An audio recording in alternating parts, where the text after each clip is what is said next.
It's 12:12, so let's go ahead and pray. I thank you, thank you, thank you that I know who I am, what I want, where I'm going, and how to get there. I thank you for blessing me with a soul family that sees me, knows me, loves me, guides me, corrects me, and protects me along this journey. I thank you for everything inside of me and everything that surrounds me. I thank you for everything I've been, everything I am, everything I will be. I thank you for everything I've gone through, everything I'm going through, and everything I will get through. I thank you, thank you, thank you, and in your powerful, wonderful, amazing, and precious name I pray. Amen. What is up, creations and creators? I am Patrice Renee of Divine Operation University, aka Do You, a learning environment for all of us world changers who are tired of supposed to, where we create the lives that are really on our hearts and in the process leave the world more beautiful than we found it. What is up, y'all? What is up? How has your week been? Okay, I don't know if you can feel the vibes. I don't know if you can feel what's going on with me, but your girl is like, I don't even want to say tired. I don't want to say over, like none of it is negative, but tired in a positive way. I just feel I don't know how to describe it. What's the word for it? What's the word for it? Rames? Rames? What's the word for it? Like, I feel like I'm good. I feel good. I feel content, but also like I could use a nap. So I hope everyone's week has been good. I went through a little bit more like tummy troubles this week. I'm not sure what's happening internally, where it's all coming from. I'm gonna have to keep reading through all of my healing books and allowing myself to talk through or figure out what's going on internally so I can heal myself physically, right? Because it's I'm not feeling it. What is up? What is up? So I did end up fasting this past week in order for me to help relieve my body of whatever was happening internally. And as a result of that fast, so okay, let me backtrack a little bit, because this was the hardest fasted Friday that I've had in I don't know how long. I went through so much anger, and maybe that's what's happening internally and why I need to work through I definitely need to work through some anger and some people that I'm angry at, things that I'm angry at, concepts, ideas, conversations.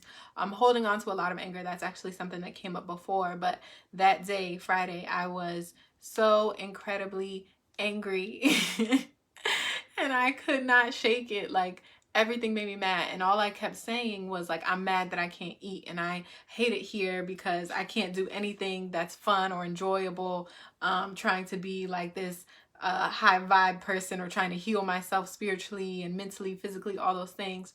And it's like, okay, if I want to be all of that, I can't, because I can't eat, I can't have sex, I can't do anything fun, like I can't be around people because they get on my nerves, I can't like watch certain TV shows because it gets on my nerves. And so I was like beating myself up, basically mad at myself because or mad in general because I'm sitting here thinking life sucks, right? One of our cards last week was Mutter, a mantra, and the mantra that I kept going over and over on Friday was like, I hate it here, I hate this, right? That was the mantra that I kept repeating over and over. And so that's kind of the mindset and the space that and the energy that I was in because I was angry.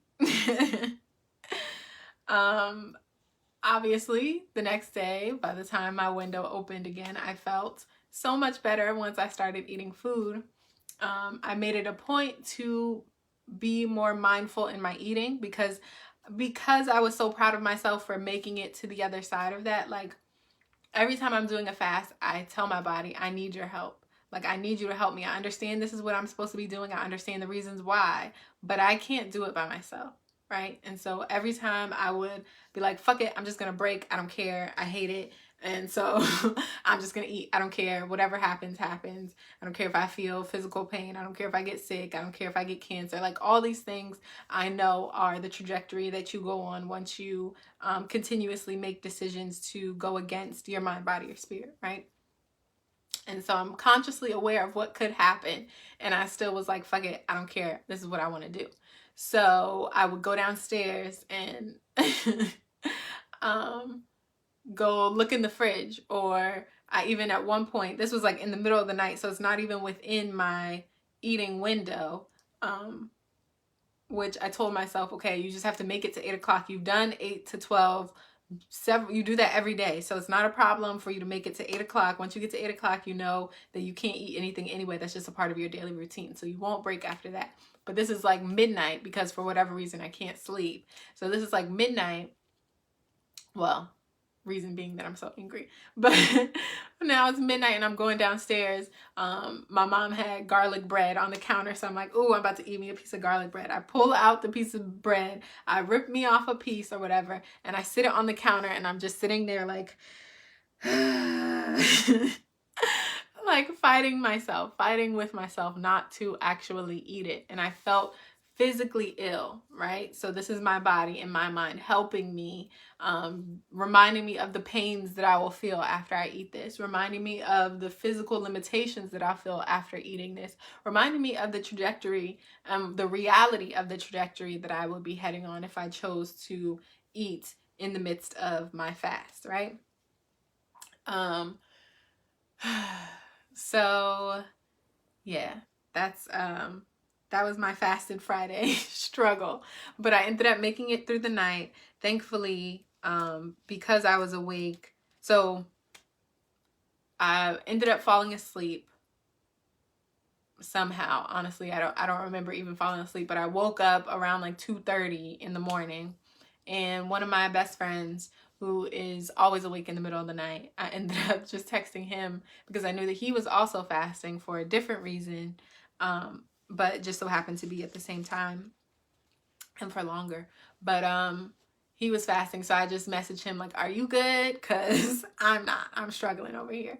But yeah, we just talked that night, and that really helped to put my mind at ease and my body at ease as well. So after talking, I meditated for a little bit, which I had tried to do prior when I was struggling to fall asleep in the first place. But my mind was just racing and just so angry. I was so angry. Like anger that I don't normally feel. So I honestly don't know what to do with it. But I guess my next round of books will be on how to heal through anger, or, you know, working through your emotions and stuff like that. So that's helpful. Let me write that down. Books on emotions. That's helpful. But yeah, I'm just trying to get ahead of whatever this physical ailment is, because I'm not someone who deals with health issues like truly ever. I might have moments where I get a cold or something like that. I've never broken a bone. I've never been hospitalized. I've never even had allergies for real. I think a couple of years I had a few sniffles during allergy season. Maybe the pollen was just a lot, but for the most part, I don't have issues with my health. And so for me, this is, I don't want to say extra scary, because I feel like I'm working alongside it. I'm with it. I'm diligent about it, so I don't feel scared.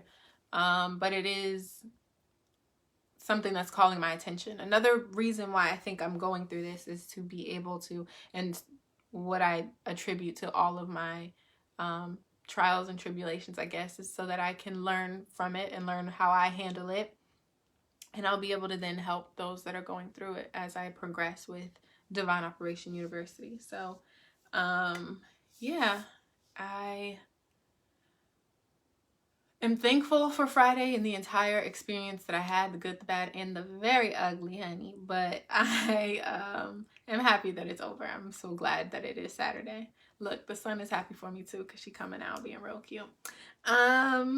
While I was fasting on Friday, I also fasted from TV. So part of what I was trying to do was not use television as a distraction. My goal for Friday was to be completely and totally invested in my body and my spiritual practice, because I found that even though I have more time than I've had in the past to focus on these things, I am not giving much time and energy to them because I'm so focused on like, oh, I have to do something about my finances. I have to make money. I have to focus on that pursuit level of things as opposed to the light and life pillars, right? Where I'm focused on me, myself, my mind, body, and spirit. And so I said, okay, on my fasted Fridays, I will take that time and that day to really devote to myself and really focus on whatever it is that I need to address moving forward. And I got that, right? I got what I needed out of that, but not in the way that I thought it was supposed to look, right? I thought I was going to be just meditating all day, playing my singing bowls, doing some yoga and all those things, but from jump, I was on fire, okay? The moment I woke up, I was just so angry and ready for the day to be over. I really wished the day away all day. And it just felt like the longest day ever. But I made it through and lived to tell the tale. And so now, the day before and the day after, yesterday, I spent those days watching some of my shows, catching up on my shows, honey, because I love my little weekly shows. And my newest obsession, which unfortunately there's only the one season on right now, is Old Enough on Netflix. That show is so cute. It is so stinking cute, okay? Now, I did see some people commenting because I love a good comment thread on a show that I'm actually watching and just seeing what other people are thinking, if anybody's thinking like me. But I did see somebody mention like child labor, and I don't think that's fair for this show in particular, although because I don't know what goes on in other countries and stuff, I'm really not worldly at all. I guess my mind could definitely go to a place where this is part of the indoctrination that would contribute to child labor and like lax child labor laws and stuff like that. So I get it. And right, I'm trying not to use but as often because both things can be true. Multiple things can be true at once. So that being said, also there's the fact that if that is not the case, right, which it just doesn't feel like it is, if that's not the case, then this is just cute and adorable and a really great learning lesson for parents and the kids that watch the show as well. Apparently it's been on for like 20 plus years. So I don't think the people of Japan have a problem with what's happening or feel as though it's an issue. But then again, you know, when you've been taught not to care or to see nothing wrong with it, then of course you don't see anything wrong with it.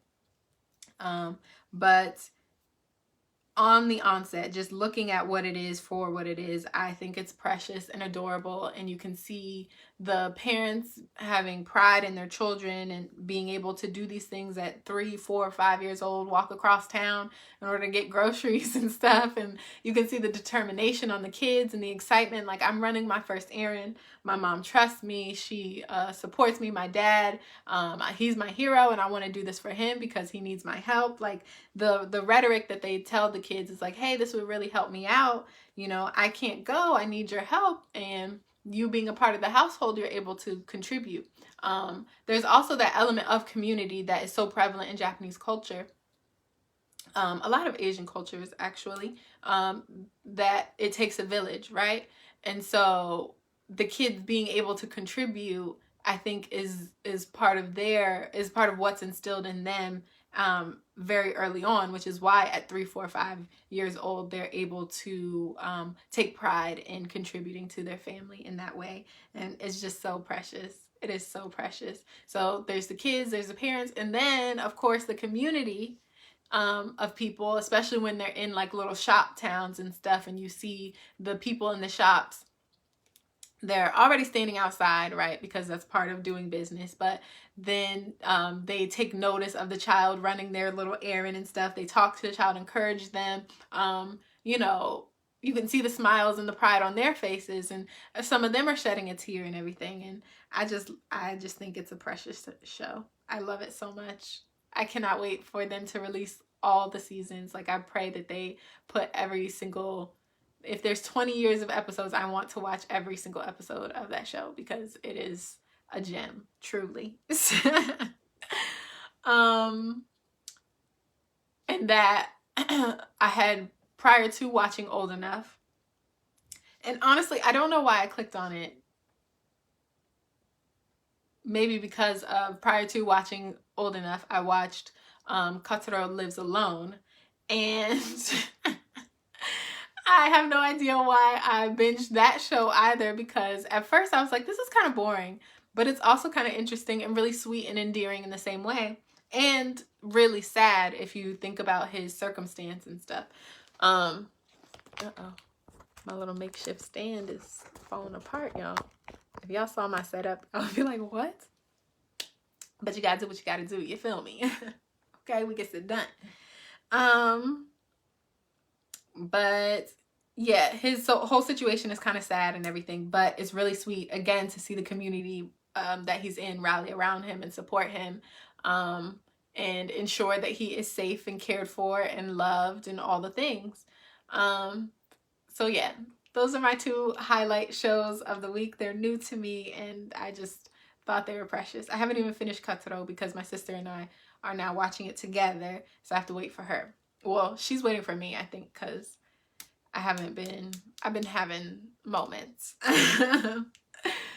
What else did I watch? This Is Us has been the talk of the town because that big three, child, Kate is a handful, and the whole situation that she's having with Toby, I think, is very realistic, but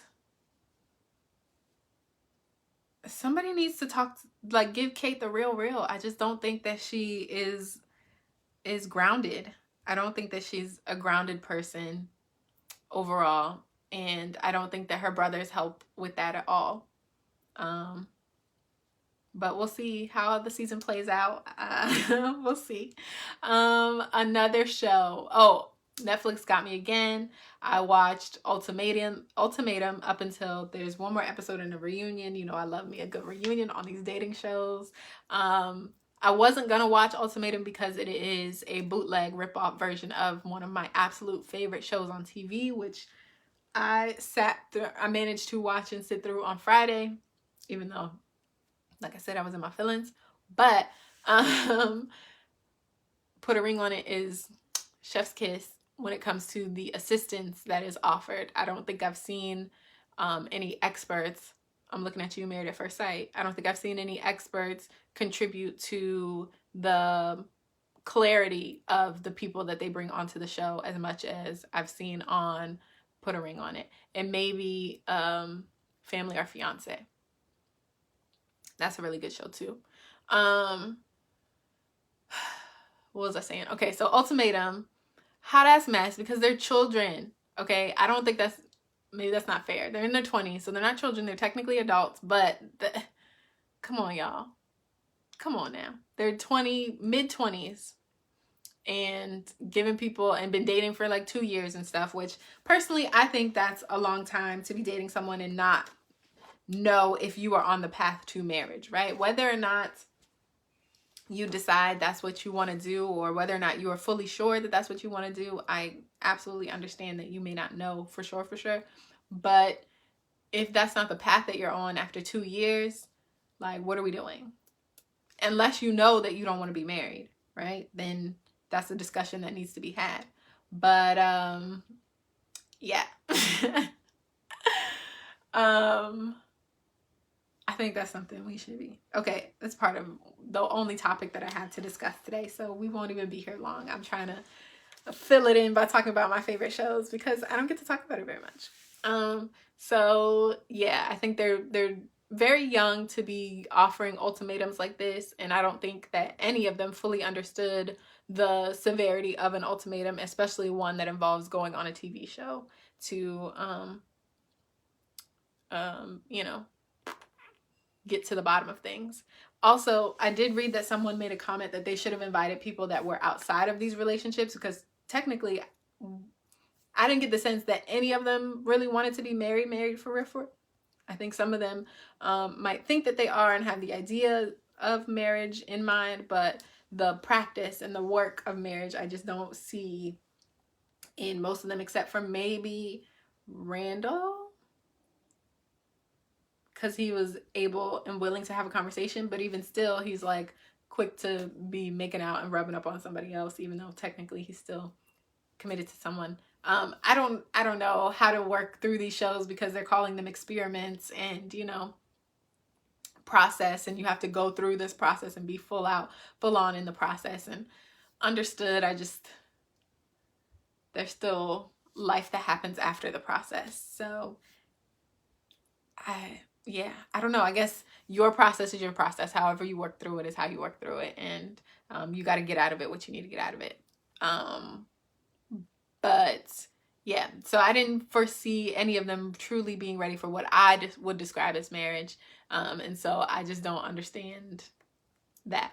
Another show that I was watching in order to, let's see, that made me think like, okay, these are not necessarily the people that should be on this show, was Too Hot to Handle. And it came on after Ultimatum. It was in like more shows like this or whatever. I know, terrible, terrible. But maybe that's why I was so angry, because I spent the day before watching all this trash TV. But Too Hot to Handle, I really appreciate the fact that they do bring these young, attractive people together and then tell them, okay, just don't touch each other. Like, get to know each other, be friends, build relationships, do all the things. Just like do it without being physical. And I love that, especially for that demographic, for that age range. I think if we were more, if we were a culture more in alignment with that, I think relationships wouldn't be what they are today. And I think men and women could be friends, like strictly friends. There would be no such thing as a friend zone. There would be people who can see a person and say, this is a person I want in my life, whether or not we ever get to have sex or not, or whether or not, or I don't see them as someone I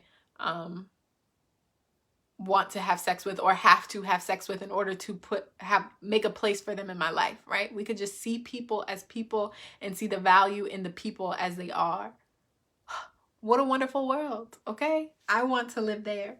But that is not the world that we live in, so these kids struggle with not touching each other. And it's crazy because at that point you now have money on the line, and I would think that would make it a whole lot easier. And I'm sure the show people thought it would make it easier too, but then they do want to make it difficult. They do want to make it hard. That's why they use really attractive people, because I guess if you put a house of regular ass people, you might find that it's not, no one's as tempted.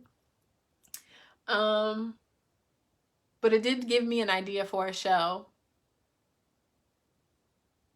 that was like, same concept where you bring all these people into a house, but you have like a group of super attractive people and a group of regular looking people, I guess.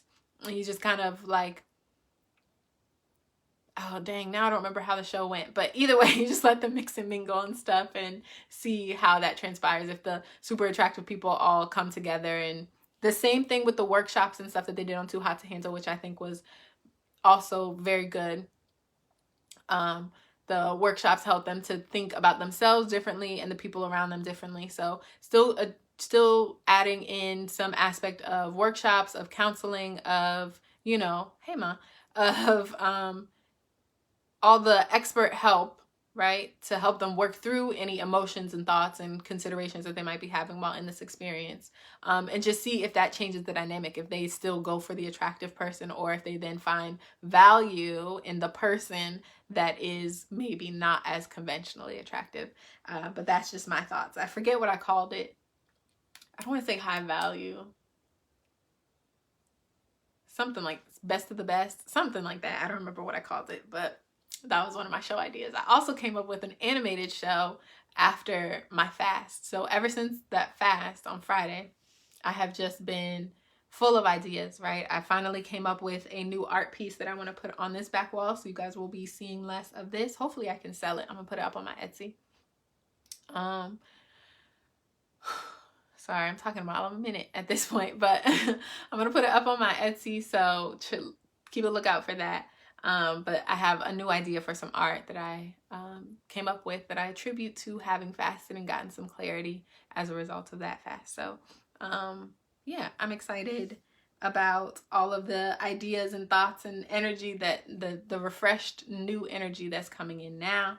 And thankful to the shows for offering me some ideas too. Like to the point where last night we caught up on Married at First Sight.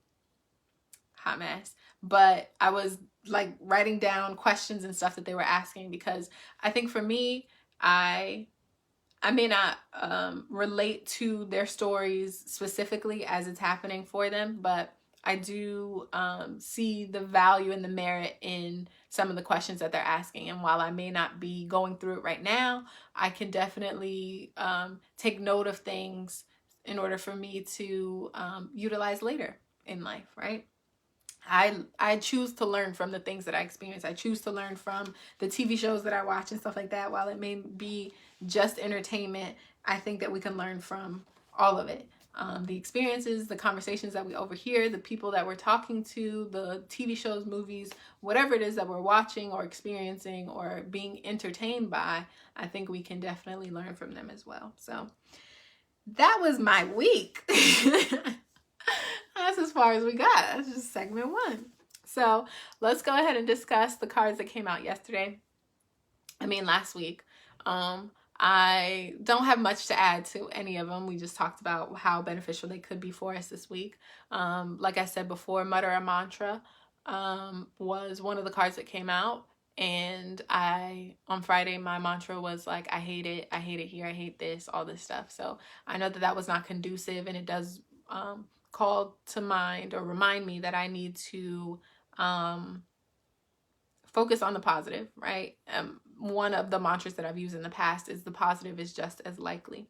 So even though I can get lost in negativity and lost in, what isn't happening for me or how things aren't going and what I don't have, or that was more attributed to like the outcomes of things, like, oh, this is going to go terribly wrong, I'm going to mess up, I'm going to fall on my face, or whatever it is, right?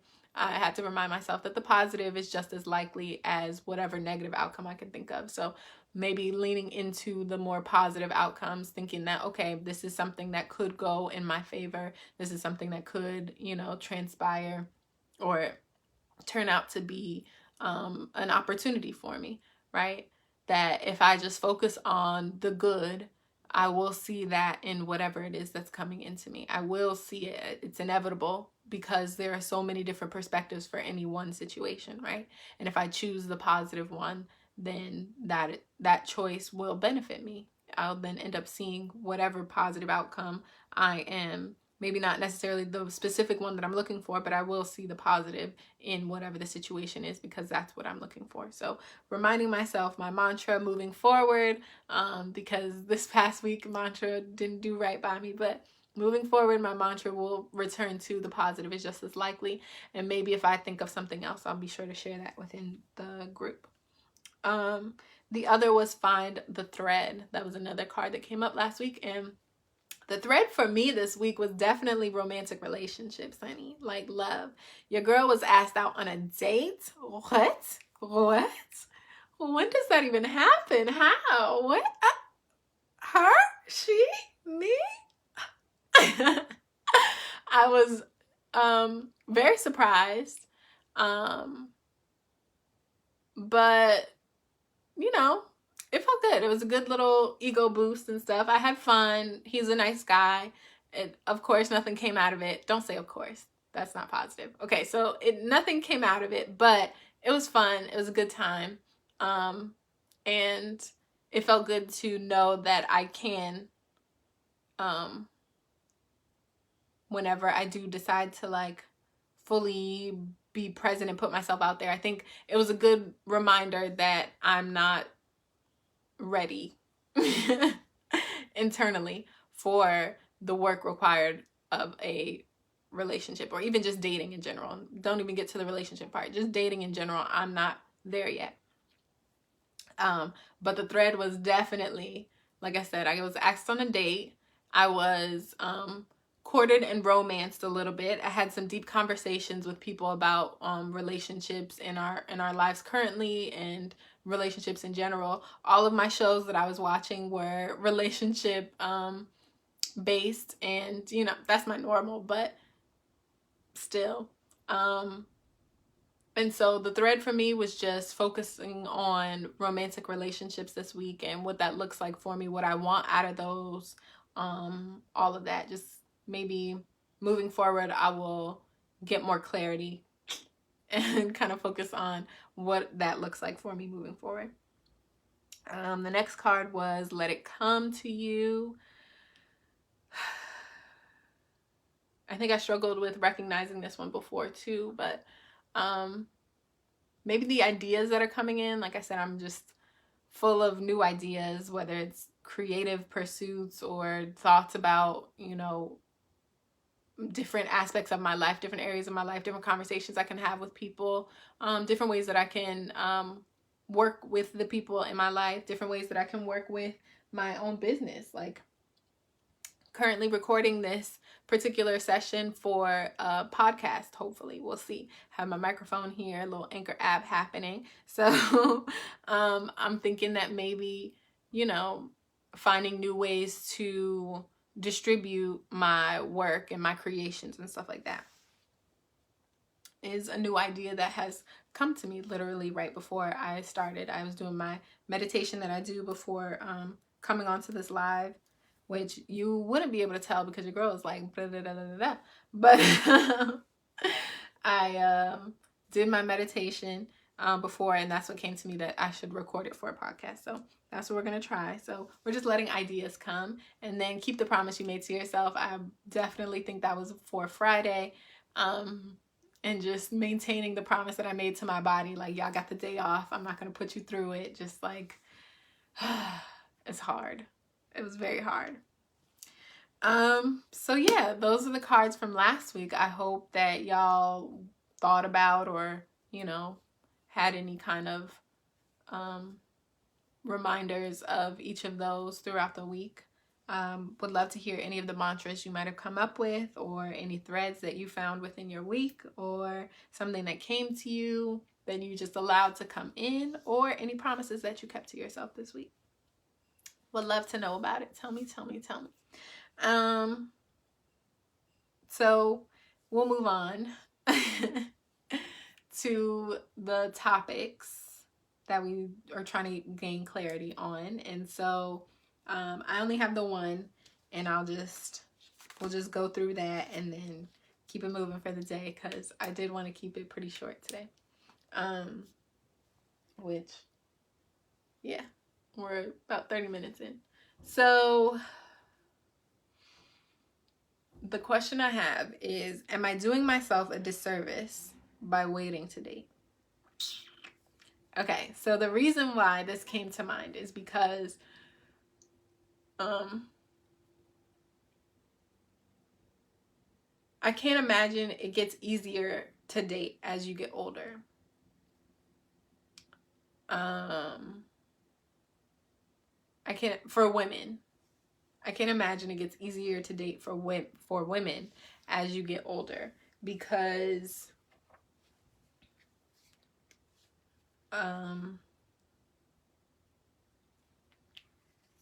I think men just value youth. And I think, well, as a society, we value youth, right? And it's just very much, I'm just trying to be careful, I think, which is why I'm struggling to get this out. I'll just speak for myself. I feel as though the older I get, the less options I'll have in terms of, like, if I do decide I want to start a family, although I do believe in alternative methods, right? So adoption is the main one that I'm referring to when I say that. And so I don't believe I'll have I'm not allowing myself to fall into the biological clock trap, but it is still something that kind of plays in the back of my mind. It's a little nagging voice that's in the back of my mind. So it's like, okay, would it be more beneficial to utilize your youth and the fact that you don't have ailments and stuff like that currently, and you know, you're able to have the time and the energy to, you know, multi-date and experience a bunch of different things so that you can really hone in on what exactly it is that you want.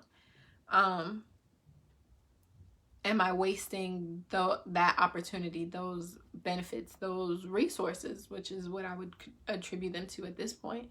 Am I not utilizing that to its fullest capabilities? Or am I condemning myself to being older and less than, right? Am I contributing to the idea that all of your power is in your youth? I feel like maybe there's a little bit of, sheesh. That was a late text. I feel like there's a little bit of, dang, I lost my train of thought.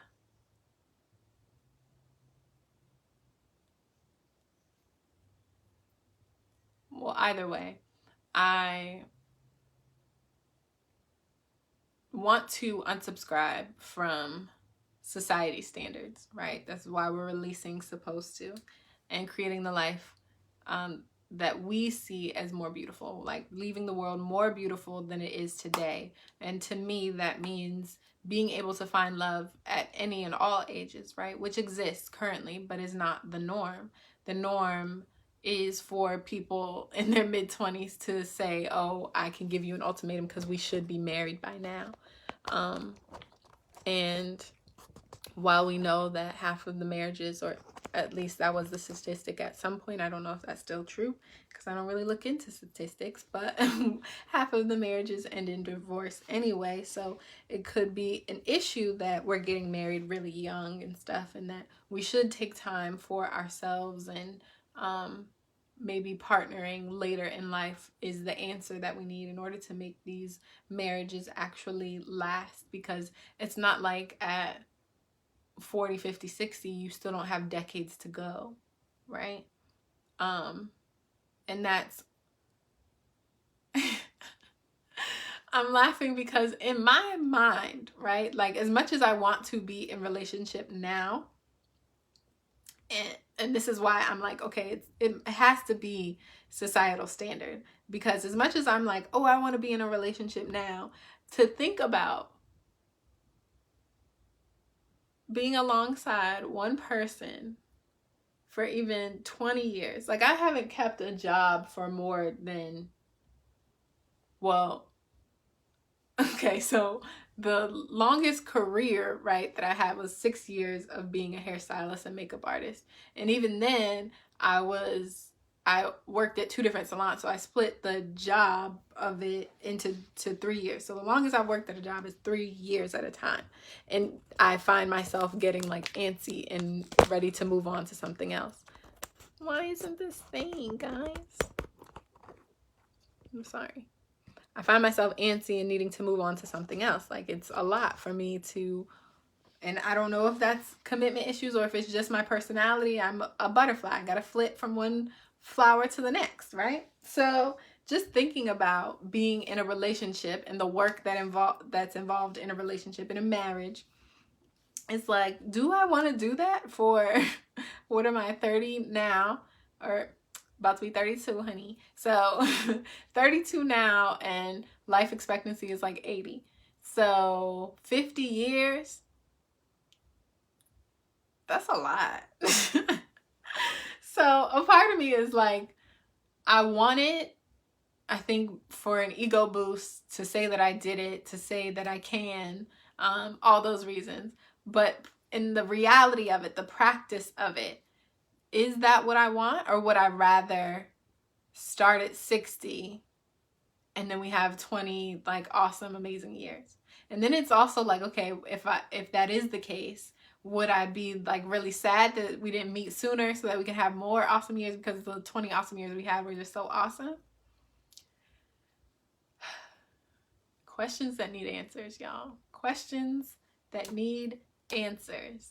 And I think that's part of the reason why watching these shows and asking the questions and stuff is really nice, because you get the benefit of somebody else's experience, right? So I don't necessarily have to be out and about and on the apps trying to find somebody so I can have these experiences and get these questions answered, because I'm kind of just a fly on the wall in somebody else's experience, and talking to my friends and hearing what their experiences are and having those conversations.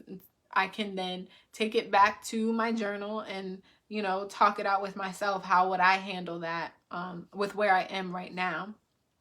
Obviously, I don't know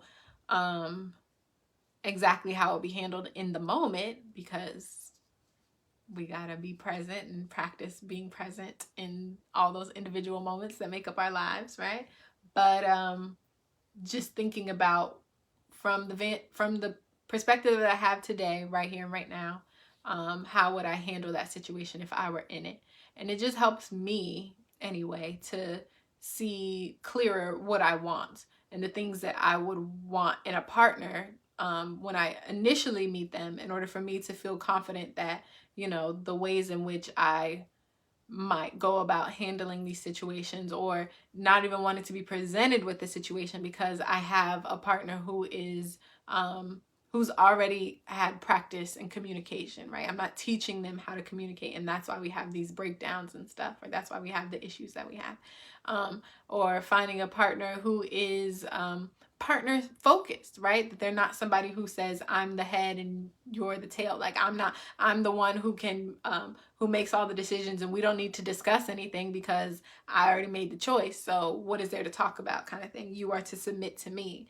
I'm the dominant one, or something like that. Like, I'd rather have somebody who's willing to have those conversations, even if the final decision is theirs to make, that we can have conversations, because we are partners, right? It affects both of us, and they realize and recognize that and are willing to contribute to my feeling comfortable with that, right?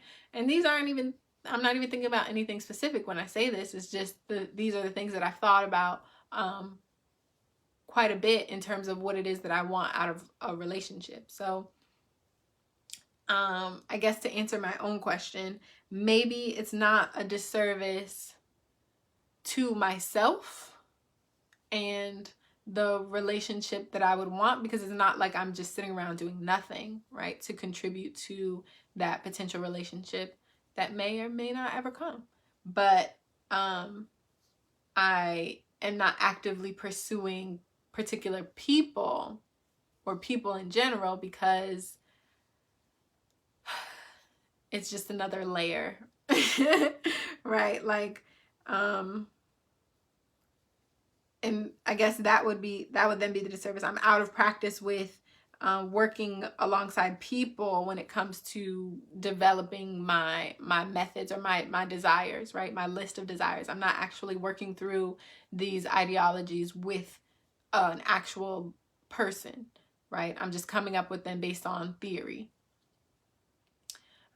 So the benefit then would be to actually date so that you can experience people and how other people operate. But the reason why I'm just not sold on that is because everybody's different anyway. So even though this one person doesn't respond well to my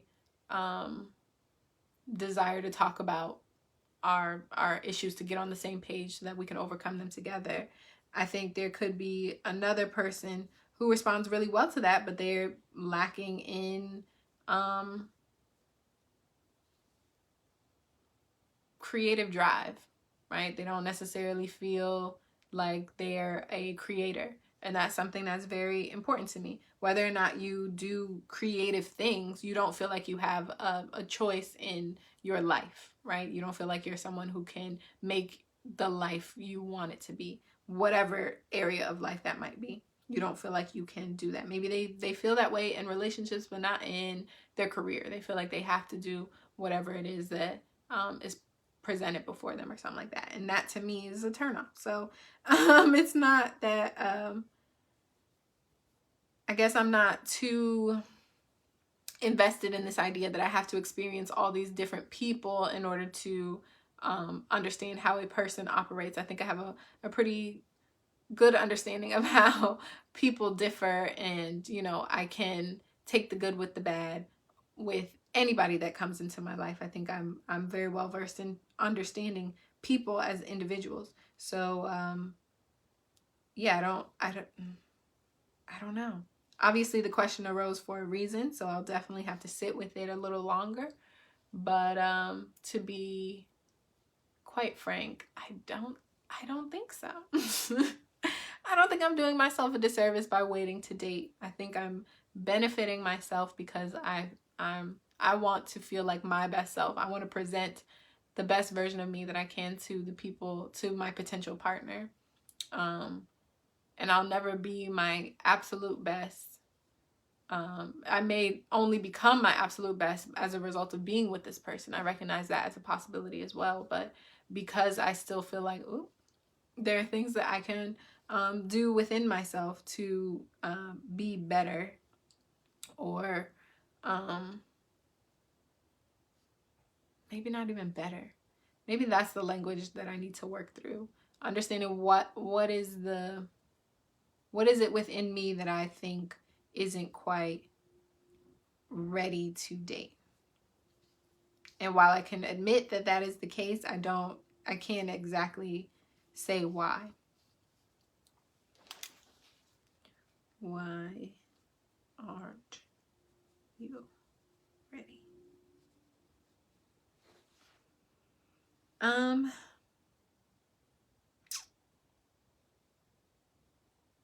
Yeah, I don't know. I don't have the answer currently, but I'm going to look into it. I can tell you that much. So let's go ahead and get into our practical practice. And I would say that practical practice this week is going to be ask yourself questions and answer them. Ask and answer questions. Interview yourself this week. Practical practice this week is to interview yourself, okay? You have questions that need answers as well. So I just asked myself, am I doing myself a disservice by waiting to date? You might have a question about your future. What do I want to do to bring myself more joy and excitement? I was gonna say, what do I want to do with the rest of my life? But I don't want it to be about like careers and stuff like that. I think we ask a lot of those questions about careers or making money and things like that. So what about the internal things? Why am I so angry? Why do I lean into the negativity of situations as opposed to seeing the positive? Why don't I reach out to people more? Why am I allowing myself to hold on to that grudge that, you know, that because of that conversation that happened 6 months ago, I'm still holding on to that grudge? Why am I holding on to it? What is so important about me standing my ground in this moment? How can I be a better friend to the people that I value? How do I believe that the people around me know that I love them? If not, how can I show them? How do I feel love? How do I recognize my own value? How do I okay, the stream ended. Those are the ones I got. So those questions are for somebody who's listening, somebody who's watching watching it back. But interview yourself. Ask yourself questions in the same way that an interview would have you ask a question and then you answer. Then there would be a follow-up question based on whatever that answer might have been or something like that. So just allow yourself to be in conversation with yourself and just see what comes up, see what questions you have. I just listed a bunch to get you started, and hopefully you can continue that conversation all week if you so choose. And it doesn't have to be journaled. I know so many people despise journaling. I really think if you just try it, it doesn't have to be something you do every single day. It doesn't have to be something you do once you start, you can't ever stop. I think just allowing yourself to experience things as opposed to writing them off immediately, or saying that what you can't do when it's something you have yet to try, or you've tried and it didn't work out in that way, but you decided I'm never going to try it again because I couldn't do it. I don't know. I'm not a fan of that mindset. It doesn't really work here at Do You. So you're going to have to work through it. But yeah, you don't have to journal in order to do this interview practice. But obviously, if anything comes up that you want to remember or be reminded of at some point, I definitely think you should jot it down at the very least. So that is our practical practice. We're going to go ahead and pull some cards and be done for the day. One thing I did decide to pull out was my my little dice that has all 5 pillars on it. We remember light, life, love, and pursuit of happiness, right? So that'll give us a focus for the week. And then it also has rest as one of the sides. So we'll roll the dice in a little bit just to see what all comes from that. What area of focus would be good for us this week? But first, Lil Homie speaks. Let's see what Lil Homie has to say. And again, as always, you can get your very own custom Lil Homie deck from my Etsy shop. I will use the colors, set the intention, and even customize the questions and statements if you would like. I really enjoy this deck. Talk about having a conversation with yourself. This is a great way to do it because there are questions, comments, statements to help you, to help guide you through that conversation and get you asking questions and feeling like you're not just talking to yourself, right? That there's someone else in the room. That's why I call it Lil Homie. It's my homie. We talk. Doesn't seem like Lil Homie has anything to say today, though. I think I'll do...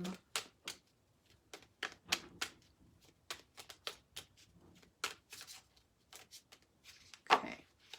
So, listen to yourself. That was what came up. Okay, if we're doing an interview, you know you gotta listen to who you're interviewing, right? You don't just spew off all of your questions. You gotta listen and participate in the interview.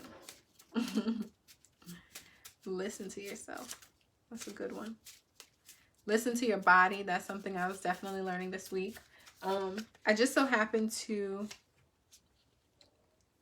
pull out The Power of Now randomly, and when I opened it up at that moment in time, because I had already started reading it, so I was about halfway through, and where I had opened it up was about being present in your body, and so that was something that helped to get me through Friday, because like I said, she was very angry, so I needed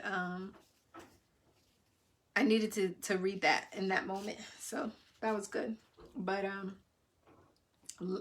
it forced me to really listen to my body in that moment. So listening to yourself could be your mind, body, and spirit.